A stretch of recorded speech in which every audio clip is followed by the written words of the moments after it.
The Great Reset had to happen, and the human mind couldn't interfere with their plans.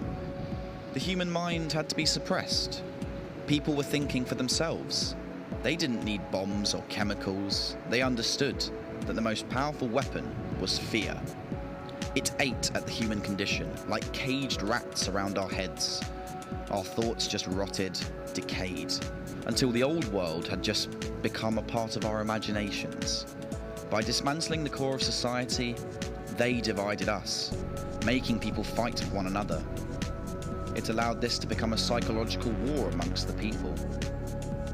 The virus collapsed the economy, allowing the New World credit system to be introduced. National governments formed to become a one-world government, and religion became illegal. No one could pay their mortgages. Property became government-owned. You stayed in line or you were hunted down like a witch. Police were given 100% power, and the city's empty offices became the workstations for the fascist state. The collection of data and monitoring human behaviour became the stable economy. No one could understand why and how this happened. But that was part of the plan.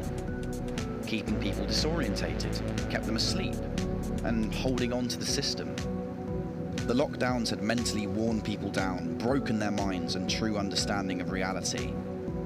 They needed the virus only to accelerate the changes that they were already making.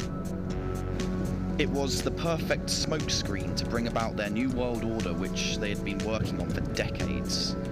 Human evolution needed to be reversed. They had used and abused us enough to construct the artificial reality they desired. There was no use for us anymore. Unless we merged with their machine and followed their path to destruction, we were useless. The number one objective of the reset was depopulation. Humans were over-exceeding resources. Carbon emissions had to stop to allow certain technologies to be introduced. But it was also a resetting of the mind, individually and collectively. They pulled us through everlasting satanic rituals to give us human trauma, allowing them to steer evolution as they wished.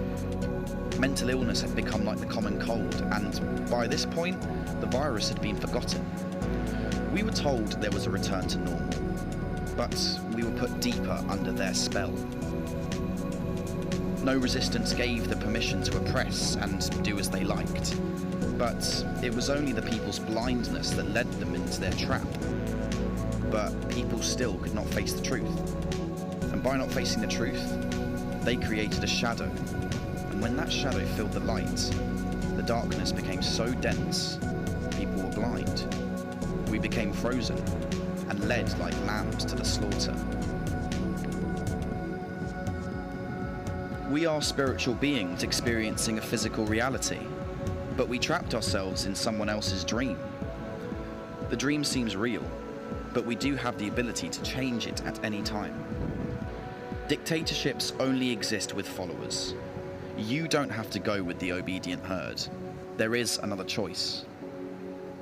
Are you scared to be an individual, or are you happy being the submissive slave?